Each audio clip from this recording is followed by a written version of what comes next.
Hey developers, today I'm going to show you 5 different ways you can use the console command inside your projects to do a little bit quicker debugging. Now these are all console commands that I think you guys should check out, so please stay all the way to the end to find out what they all are. And if you don't know, my name's Eric. I'm a developer with several years of software development experience, and if you like these type of videos, make sure you click that subscribe button. I do a lot of stuff on Vue.js, frameworks, things like that. So let's begin. So you can see here, I went ahead and opened up an old project, and this is a product component. This is actually an Angular project, but I'm going to show you an extension that I think is really useful. And actually, I got this from Level Up Tuts, another YouTube channel. My friend did something similar, so I just want to pass on this really quick extension that was really helpful. So if you want to be super blazingly fast doing your console logs, I think this is something where it's pretty common in any project that you're in. You're going to be typing Console.Log something here, and then you're going to be typing in the name of this .index, the variable here. So you're going to be constantly typing that all the time, and there is a few ways of typing that a little bit quicker. One way I like to use this extension. So if we go take a look at extensions, I'm on Windows here, but obviously you can use this with any sort of version of Visual Studio Code, any platform, doesn't matter. But if you look here, there's wrap Console.Log. Now there's a lot of these, but this one seems to be pretty good. It's wrap Console.Log, Midnight Syntax. I'll put a link in the description below. But go ahead and install that on your Visual Studio Code, the extension. And then after you're done installing it, go ahead and reload the Visual Studio Code and go ahead and look at the key mapping. So if you go to File, if you look at keyboard shortcuts, it might be a little bit different on the Mac, but these are all the same. And then you search for wrap. You can see there's one called wrap down Console.Log. Now the original one for wrap down Console.Log is just like the Shift-Alt-W down. I mean, it's this really long key binding, which I found very annoying.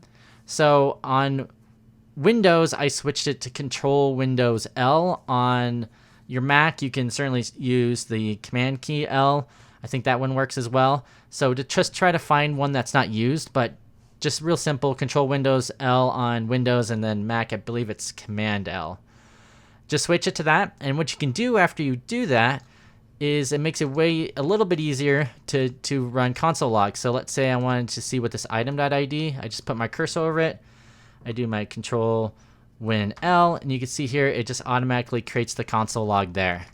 I can do that on anything here. It has a little bit of, it only does the word, so obviously this one's this.index, so I have to put this in there. But you can see it definitely works. So you can be super fast at adding your console logs. No more having to type it all out. Just bam, there we go. Bam. And just a little bit quicker, a little bit nicer, and then there you go. And you can see here's my web page, and you can see here's all the different console log. I did it right in the middle of this reduce right here, so you can see it all.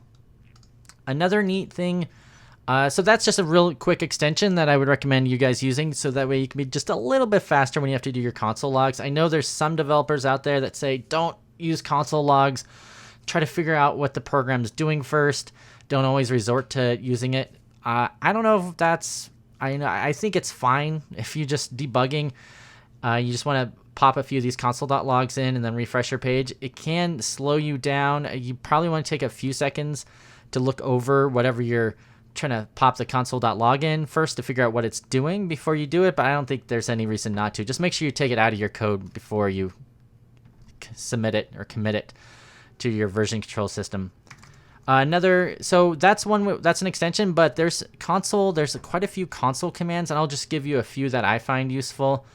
You may know about these already. So one of them, of course, console.log is the most common. Console.table is really nice. So if I change this to console.table for this item, and I refresh the page here, if you can see here, now you can see right here, you can see that they're all in these little tables. So I can see what the text is, the index, the value for each one of them. So it makes it just a real quick way to figure out like what is inside this item, what's it going through. So I would highly recommend every now and then pop it into console.table, especially if it's an array, and you can see exactly what's happening here. Another useful command for the console world is console.time. So we could do things like this. We can put console.time, and then you can kind of take a look at how long things take to run. And then we can do console.timeEnd. If I save it, don't worry about it, doesn't see it, but you can take a look here at the top. It gives you a timing, so you can see how long things are taking, up to the millisecond. So that's kind of neat, so make sure you check that out. I'm going to delete this console.table for now. Another nice console command you might be interested in is console.count. You could say like count stuff here. And if you save that, you could see here, you see 1, 2, 3, 4, 5, 6. You can see how many times it went through the array, and it counts, changes every time it's ran. So multiple times it's ran, you can see it rather than having to put your own iterator in there. There's also Console.Assert. So you can do something like this. I could do Console.Assert, and then I could put false or true here. So if I put false, test 1, 2, 3, and I save it, you can see here assertion failed, test 1, 2, 3. But if I put console.true here, you see it doesn't show up, but it only shows up if it actually failed. So that might be one way of doing some quick assertions through your code instead of putting an if statement. You can put it in there if it fails, which is nice. If it's true, it doesn't do anything. Another quick thing is you can, when you do a console log, you can do string interpolation or string substitution right inside of it. So you can do hello s world, and then right here you can put in whatever you're looking for. Maybe like saying this dot index.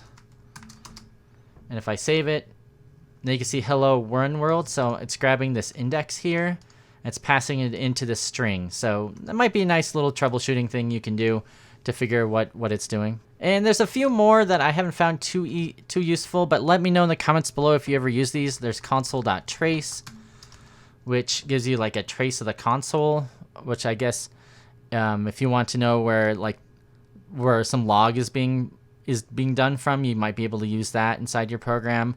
There's also console.memory, which gives you like memory information, which again, I don't really know if that's very useful.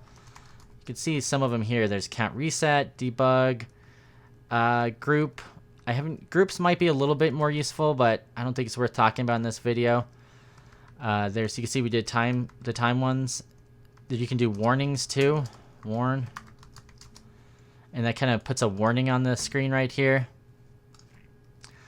So that's just a few useful console log tips. Check out that extension if you guys are interested. And at least I would say Console.Log with the string substitution is pretty helpful. The Console.Count is pretty useful, and the table is useful too. So those are the ones I'd use. Let me know which ones you guys use in the comment below. Let me know. And if you guys really like this video, make sure you click that subscribe button. Oh yeah, and just one more thing before we go. I just want to let you know my new book, Vue.js in Action, is out. The complete book is out, every single chapter. I go over everything from Vue.js to the Vue instance, interactivity, forms, Vuex. We use it connecting to a server. We do animations. We do advanced component and routing. We pretty much go through the gambit of everything with Vue. Vue itself, we use Vue CLI. We actually have a section on Vue CLI 3, even though during the writing of this book it was mostly Vue 2, but that's one thing you can look for. So definitely check this out. The print book is available out as of September 17th, and you can also, if you like to get the Kindle version and the EPUB version, you can get that out as of September 28th. So I'm really proud of this book. I wrote it with Benjamin Lislawan, with a foreword from Chris Fritz. It's 304 pages, black and white, so definitely check it out. And if nothing else, there's a link below. You can click on and get Chapter 1 and Chapter 9 for absolutely free, so you can check out the book to see if it's for you. And if you want to support the channel, you certainly buy it. I would really appreciate it. And also, Chris Fritz is amazing foreword. I would read his foreword for the book. He does a great job of that too, and he recommends it. And he's big He's actually a Vue core team member, and I really appreciated him from writing this book. I think in the future I'll probably do a video on my book and just to explain like the book writing process and how it went and all the fun stuff that's available. I also have all my source code on GitHub, and I'm trying to update that. So if there's any bugs or any problems, all the source code will be updated, which is pretty cool. So make sure to check out my book, Vue.js in Action from Manning. Thanks.